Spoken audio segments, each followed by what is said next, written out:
In China, Ripple and the XRP system are going crazy. We are going to talk about some new information about adoption in one of the world's largest markets and countries. There is also a new Masari article on the second quarter of the XRP ledger. I'd like to talk about some of the most important things that happened in the last 3 months. We also know some other things about Ripple and Standard Chartered. We'll talk about some other things that have to do with XRP at the end. Let's get this started. I hope this week is going well for you. It's an honor to be with you right now. Let's start. If you don't already, Mr. Man XRP posts a lot of great material. 38, my guy is on fire. Love him. He says the use of the XRP ledger keeps growing. The XRP ledger can now be used by 2,156 businesses and 377 financial institutions, which serve more than 330,000 small and medium-sized businesses in 27 countries around the world and 29 cities in China.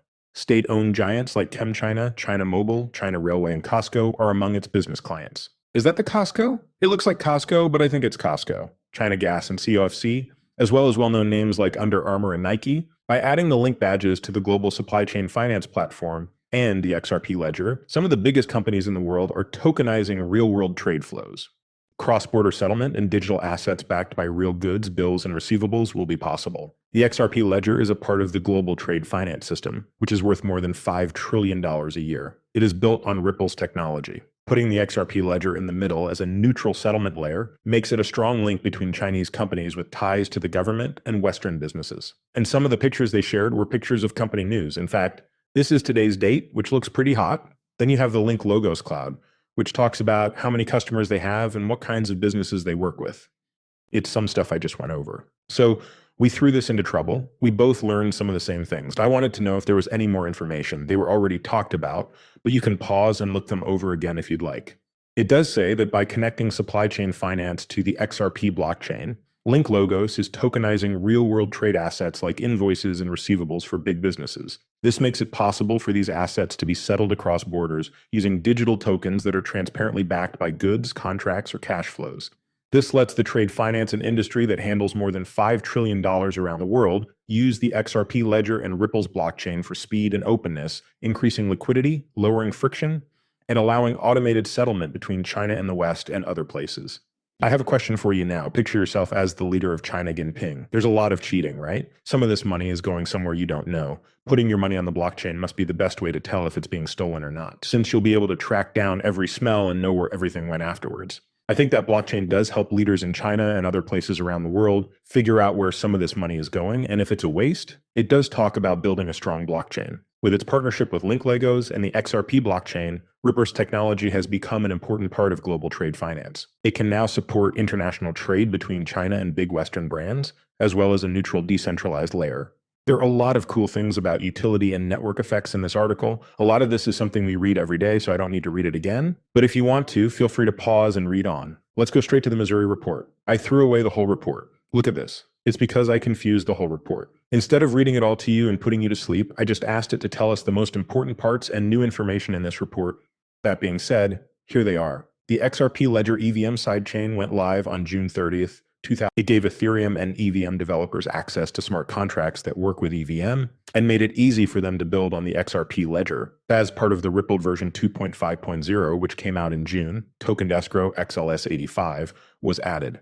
This made it possible for better escrow compliance and programming features. These are definitely the things that financial companies, banks, or any other name you want to use to move their treasuries and other things forward. It was announced that there will be a path to fully native smart contracts on the XRP ledger. The first step will be extensions that let users change built-in features without approval.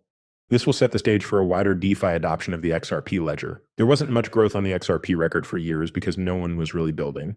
This is why the EVM sidechain is so important. Don't get me wrong, there were some builders. Some people and teams got through it, and those developers deserve a lot of praise. I was trying to tip my hat to them, but a lot of developers were scared because they didn't know if Ripple would win the SEC case. They thought that if Ripple and XRP lost, it would have been pointless to build on the XRP ledger because all of their use cases would be lost. Finally, we can see the light. This is over.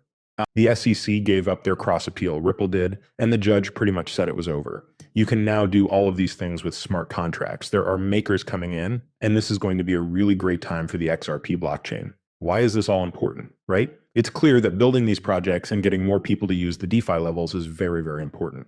But what's also very important is that each of these projects will need XRP, RLUSD, or something similar to be locked up or used for them, right? Since there are 1,000 workers working on projects, each one will need more XRP, whether it's 800 projects or 700 projects. The price of XRP will go up if we can take more of it off the open market or from circulation to lock up in these apps.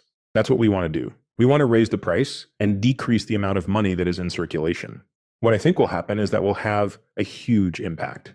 Okay, let's keep going. It says, let's zoom out on compliance and institutional focus. The XRP system kept adding features that were focused on compliance, such as decentralized identity, which is also known as DID permission DEX. The network's clawback functions make it ready to support regulatory standards for institutions. It is very important to claw back.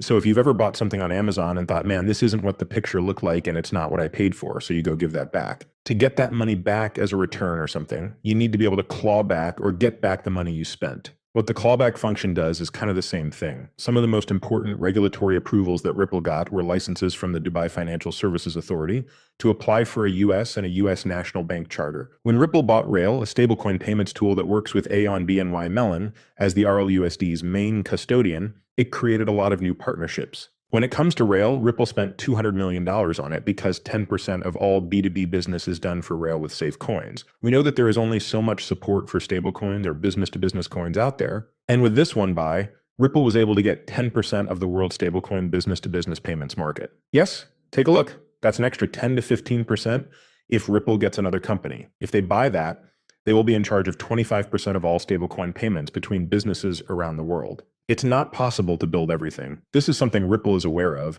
and they are working hard to get the best pieces they can.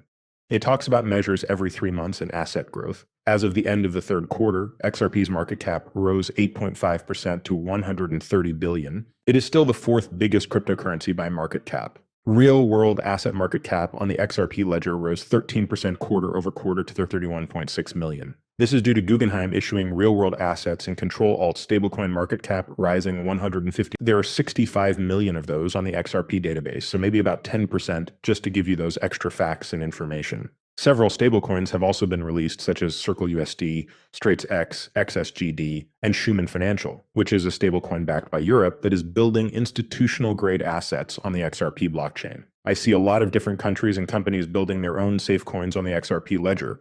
This is something we've talked about for a long time on this channel. If you owned a business, you would trade with people all over the world, right?